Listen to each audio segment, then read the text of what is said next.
কেমন আছো তোমরা সবাই? আশা করছি তোমরা সকলে ভালো আছো। আমরাও খুব ভালো আছি। আমি ঋতু, আমার একটা নতুন ব্লগে তোমাদের সবাইকে স্বাগত জানাই। আজকে আমাদের নিয়ম ঘুমটা পড়ে রান্না করতে হবে, সেই জন্য দেখো ঘুমটা পড়ে নিয়েছে। মুখ দেখাবে না রান্না করার সময়, দেখতেই পাচ্ছ ঘুমটাটা খুলে যাচ্ছে গরমে।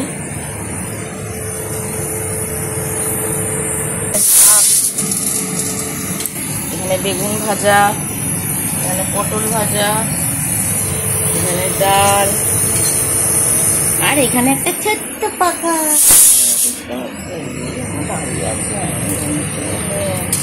তরকারি নিচে আছে।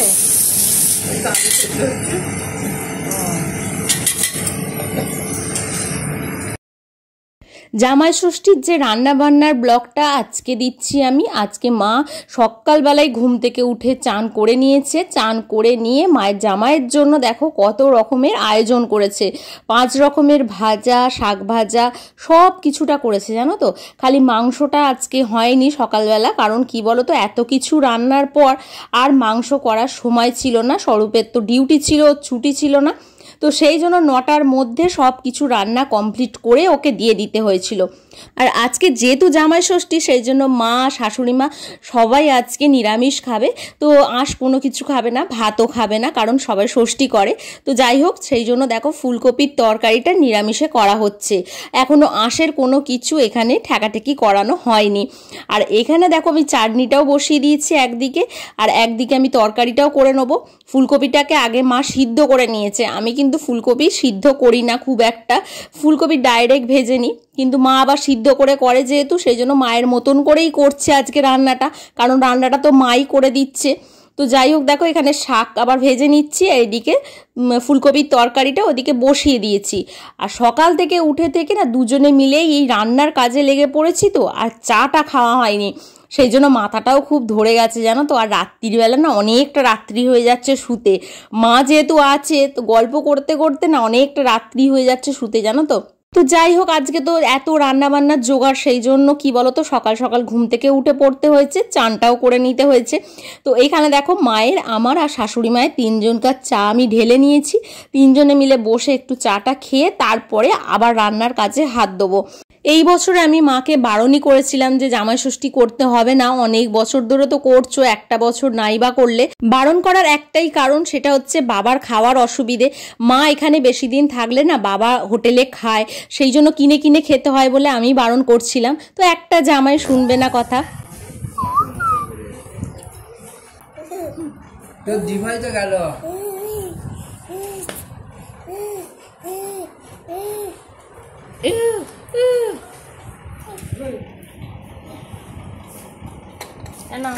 লিচুগুলো রাখো, উপরে তুলে রাখো।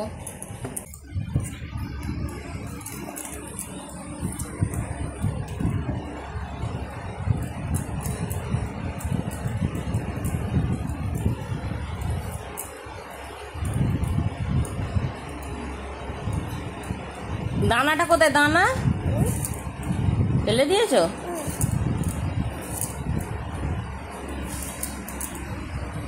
কি গো, চোখের ইশারাতে ঠেলে দেখালো দানা ফেলে দিয়েছো? কই? এখানে দেখো মা ফল কাটতে বসে পড়েছে, কারণ সকালবেলা তো চিড়ে, মুড়কি, দই, ফলার এসব দেয়, তো সেই জন্য সেই অনুযায়ী দেখো ফলটা কেটে নিচ্ছে। আর সত্যি কথা বলতে কি, স্বরূপ একদম ফল খেতে ভালোবাসে না জানো তো, কোনো ফল খেতেই ও খুব একটা ভালোবাসে না। আর চিড়ে মুড়কি খেতে তো একদমই ভালোবাসে না, কিন্তু কি আর করা যাবে, বছরে এই একটা দিন খেতে তো হবেই। আর দেখো এখানে দেখো ঠাকুরের জন্য মা তুলে আগে রেখে দিচ্ছে, যে ফলটা কাটছে আগে ঠাকুরের জন্য রেখে তারপরে কিন্তু স্বরূপকে দিচ্ছে। যেহেতু সময়ের মধ্যে করে দিতে হবে স্বরূপকে সব কিছুটা, তো সেই জন্য মা তাড়াহুড়ো করছে। আর এখানে বুকান খুব জ্বালাচ্ছে জানো তো, কারণ কি বলতো, বুকান ফল খেতে খুব ভালোবাসে, ভাত তো একদমই খেতে চায় না। ওকে যদি সারা দিন ফল দিয়ে রেখে দেওয়া হয় না, তো মানে ফল খাইয়ে যদি ওকে আমি রেখে দিই, ও সারাদিন ফল খেয়েই থাকবে, ও এতটাই ফল খেতে ভালোবাসে। মা এখানে একটা করে ফল কুটছে, আর বুকান টুকটুক করে তুলে নিয়ে নিচ্ছে জানো তো, হাসিও পাচ্ছে। কিন্তু কি বলতো, সকালবেলা এতটা ফল খাওয়াও ঠিক নয়। তো খাও, সাইডকে খাও। দেখা আছে?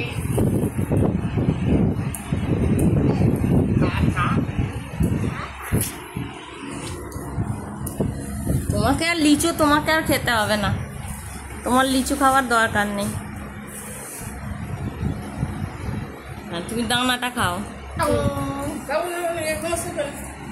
সবুজ, ওরে সবুজ। আর নয়, এবারে ফলটাকে সরাও, নাহলে শরীর খারাপ পড়ে যাবে মা এবারে। এ বাবা,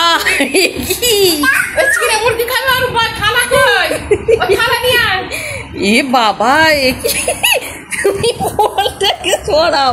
এ না ধরো, এ না।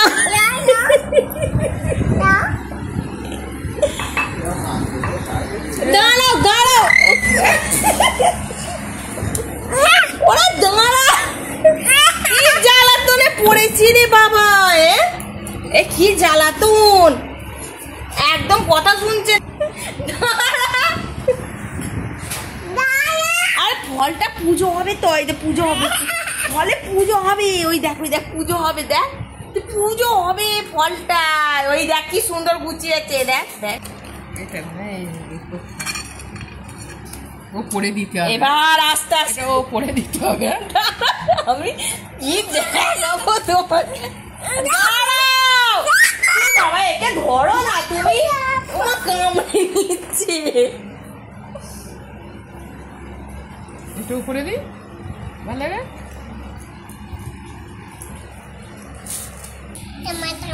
হ্যাঁ, তাম্মা তাম্মা বসে পড়ো।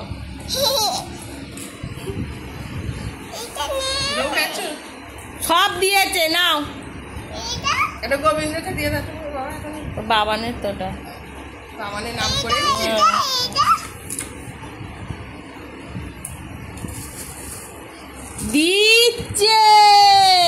ওইটাকে সাজাতে হবে গো।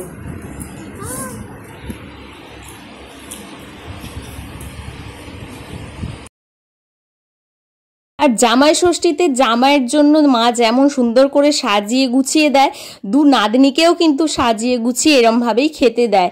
তো প্রতি বছরের মতো সেই জন্য বাবানের জন্য আর বুকানের জন্য সব কিছু আনা হয়েছে।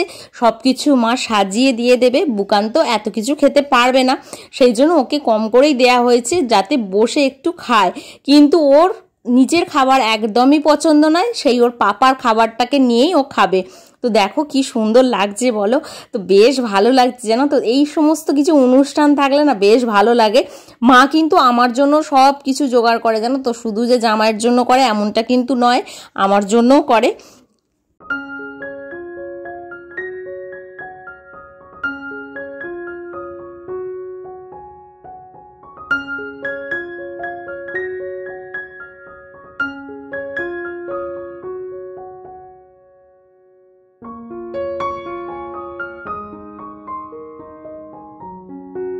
মায়ের জামাই দেখো আসনে বসার কথা, কিন্তু আমার মেয়েই আসনে বসে পড়েছে। কি আর করা যাবে, আসন একদম গিন্নিমা ছাড়ছেন না, ছোট্ট গিন্নিমা আমার পা ছড়িয়ে বসে পড়েছেন। তো যাই হোক, দেখো তরমুজ নিয়ে বসে পড়েছে এখানে, আর কারোর কোনো কথা শুনছে না জানো তো। সবাই যেহেতু ওকে বেশি ভালোবাসে, সেই জন্য না ও একটু আহ্লাদিও হয়ে গেছে। একটু কোনো কথা বললেই না একটু মুখটা কেমন করে, কাঁদে, যাতে ওর সব কথাটা শোনা হয়। তো যাই হোক, দেখো এখানে বসে বসে পা ছড়িয়ে তরমুজটা খাচ্ছে। তোমাদের একটা কথা বলবো, কারণ কি বলো তো, জামাই ষষ্ঠীর দিন আমরা চিন্তা ভাবনা একটা করে রেখে দিয়েছিলাম, যেহেতু সকালবেলা এত কিছু রান্না করা সম্ভব হবে না 9টার মধ্যে, সেই জন্য চিন্তা করেছিলাম কিছুটা রান্না রাত্রিবেলা করব। আর সেই অনুযায়ী চিকেনটা ম্যারিনেট করে আমি ফ্রিজে রেখে দিয়েছি, আর সমস্ত কিছু সবজি কাটা হয়ে গেছে, রাইস হবে, চিকেন হবে। জামাই ষষ্ঠীর দিন সকালবেলাটা খুব ভালো কাটলেও বিকালবেলাটা কিন্তু আমাদের একদমই ভালো কাটেনি। কারণ হচ্ছে আমাদের বাড়ির পাশেই একদম বাড়ি, তো সেখানে একজন আমাদের ভাসুর হয় সম্পর্কে, তো উনি মারা গেছেন, হঠাৎ করেই মারা গেছেন। সেই জন্য সবাইকারই মনটা খুবই খারাপ। কেন বলো তো, বেশি বয়স নয়, খুবই কম বয়স, সম্পর্কে ভাসুর হলেও কিন্তু খুবই কম বয়স জানো তো। আর সকালবেলা না 12টার সময় করে জল নিয়ে গেছে, খাবার জল। আমাদের এই রাস্তার পাশেই একটা ছোট্ট কল আছে, সেই কল থেকে ওনারা সবাই জল নিয়ে যায়। তো সেইখানে জল আনতে এসেছিল, সবার সাথে বাড়ির কথা বলেছে, আর বিকালবেলা হঠাৎ করে স্ট্রোক হয়ে মারা গেছে। তো সেই জন্য সবাইকার মনটা একটু খারাপ। তো রান্না বান্না তো কোনো চিন্তাই করিনি, কারণ এইসব রান্না করার কথা তখন আর কোনো কিছুই মনে আসেনি, মনটা খুবই খারাপ হয়ে গেছিলো। তো সেই জন্য ভিডিওটা না ঠিক মতো আর করতে পারিনি জানো তো, সেই কারণেই ভিডিওটা এতদিন আমি পোস্ট করতে পারিনি। কারণ ভিডিওটা পোস্ট করতে গেলে ভিডিওটাকে তো পুরো কমপ্লিট করতে হবে, ভিডিওটাকে আর কমপ্লিট করতে পারিনি। সকালবেলা দেখো এখন এই খাবারগুলো গুছিয়ে দিয়েছে, এই গুছিয়ে দেওয়া খাবারটাই কিন্তু স্বরূপ খেয়েছে, যা যা মা রান্না করেছিল সকালবেলা সেই খাবারটাই খেয়েছে। বিকালবেলা কিন্তু আমাদের কিচ্ছু রান্না হয়নি, সবাই কিন্তু ওখানেই ছিলাম। তো যাই হোক দেখো এখানে সব কিছু মা গুছিয়ে দিয়ে দিয়েছে, স্বরূপ এবার বেরিয়ে যাবে। মানুষের কোনো তো মানে নিশ্চয়তা নেই জানো তো, কখন মানুষ আছে কখন মানুষ নেই, সত্যি অবাক লাগে। একটা চলা হাঁটা করা মানুষ হঠাৎ করে যে এইভাবে চলে যাবে, পৃথিবী ছেড়ে যখন কোনো মানুষ এরকম হঠাৎ করে চলে যায়, তার পরিবারই একমাত্র বুঝতে পারে যে কতটা বড় তাদের ক্ষতি হলো। কি বলবে, মুখটা খালি দেখো। হাই বলে দাও, এটা হাম্পি দিয়ে দাও, একটা হাম্পি দিয়ে দাও, সবাইকে হাম্পি দিয়ে দাও, হাই বলে দাও, হাই বলে হাই।